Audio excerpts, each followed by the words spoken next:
it's a great, all these questions have been really good. So thank you. That series of questions is I think, right on target. So let me see if I can do justice to the questions and find a way of a response. So on the first point, getting back to Julia's concern, I very much agree that if the outcome is stated as things getting better, which I hope I didn't do in the course of the talk, but maybe I slipped into this, then I'm much less optimistic. So the way I conceptualize this, or the way I see this, is that we've got important trends in our economy and society, many of which began, roughly speaking, in the 1970s, and in some ways hit with force all around the same time, although some of them have been longer term. More and more kids growing up with a single parent. Unions have been declining in density since the 1950s. Shift from manufacturing to service jobs that started before. But changes in corporate governance, movement of low-skilled immigration, which is both a good and a problematic thing, in my view anyway, in our society. So these things and more have, I mean, especially by more, I include this growth of winner-take-all markets in a variety of industries, which is an important component or contributor to the rise in inequality.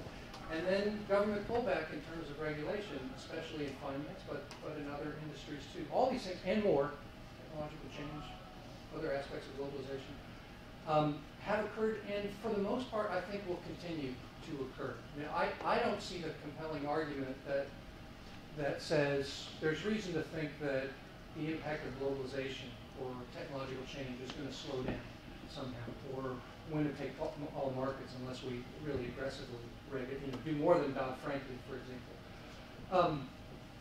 Okay, so there's that. Now, given that, one of my reactions, my main reaction, is to say, what else is there?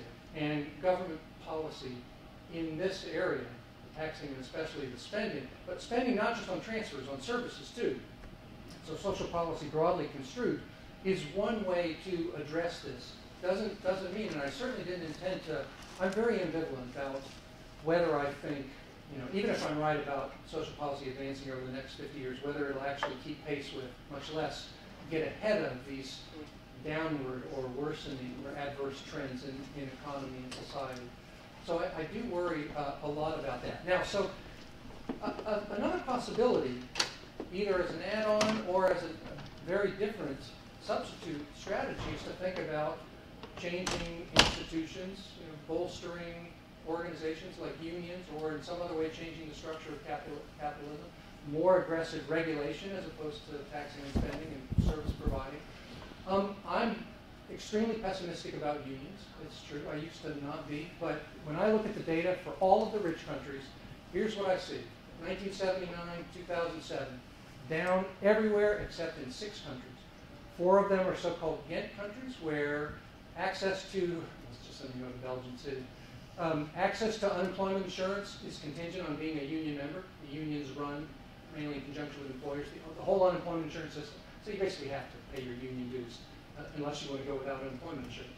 So they've stayed up, 4 countries. And then Canada and, I forget, maybe Norway is the one other. Everywhere else down. And down as much as here. Now, we start at a low level, so there's only so much we could go down. Germany, to my mind, is probably, I hope I'm wrong, Germany, I think, is showing the rest of Europe the way. In Germany, collective bargaining has almost collapsed outside the main central metalworking sector of the economy. Union density, union organization was never all that high in Germany. It was maybe 40% at its peak, I think. But they had this very institutionalized system of pattern bargaining where the metal workers would reach their agreement. IG Metall, the union, would reach its agreement, and then by custom, everything else spread. Japan had its own version of this, more decentralized. Little by little, that's completely broken down. You couple that with Germany annexing the East, and then the Hartz reforms and a few other policy changes that were made in the 2000s. And Germany, I mean, in some ways Germany looks very much like it did 3 decades ago. In other ways, it looks totally different in the structure of its labor market, and importantly, its trajectory. And given what I see in the data for other countries, now I should say that while union density has declined a lot, what social scientists call collective bargaining coverage, that is the share of the workforce whose wages are basically determined by some sort of union negotiation, that's held up in a lot of countries, not in Germany. It's gone down, way down in Germany, in addition to union density. So now, maybe this was just some weird one-off shift, but I don't see any reason to infer that from the data. And clever center-right governments in Northern Europe, and this has been happening, there's a center-right coalition that's been in Sweden for 2 terms now, and they're picking at the basis of union organization. They took away a tax break that people used to get for being a member of union, basically a way that Social Democrats in the past did a little clever policy initiative to try to keep unions really strong, gone. And it wouldn't surprise me if within a generation, Sweden and Denmark are around 80% union density. I hope I'm wrong. It wouldn't surprise me if they're at German levels within a generation or from now. So I just don't see the path. I don't see the mechanism whereby unions come back, or we figure out a way to help unions come back. Regulation is another way to do it. I'm very ambivalent in my view about regulation. In finance, I think we ought to do a lot more, because finance holds out the prospect of wrecking the economy. It's not just about the distribution of income, but you saw what happened in 2008. Catastrophic for a lot of people. And of course we want to prevent that from happening again. Exactly what type of deeper regulation of business would help address these particular problems, inadequate opportunity for kids from low-income families and low-income neighborhoods, lack of economic security, and slow income growth, I don't know. I don't see the mechanism whereby we get wage growth, other than the low unemployment rate, which I'm very skeptical about, because I don't think the Fed's going to cooperate once we get near 4% again. So just to give you one example, one way to deal with, to help address or ameliorate growing economic insecurity is to stick job protections, to make it harder for employers to dismiss workers.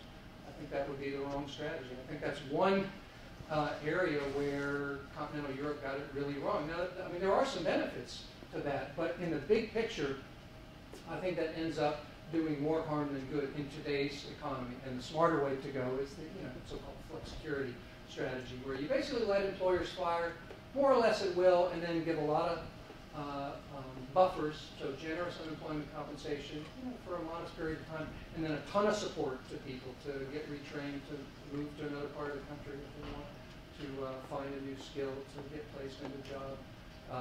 Use the public sector as an employer of last resort. To me, to my mind, that's the way to go, rather than that aspect of regulation.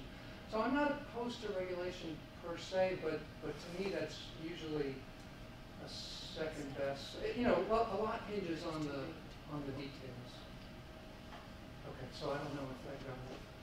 Well, I think that's just about the end of time, unfortunately. But I want to thank Lane Kenworthy for a very stimulating presentation and a lively Q&A session. So thank you all for coming, and thank you.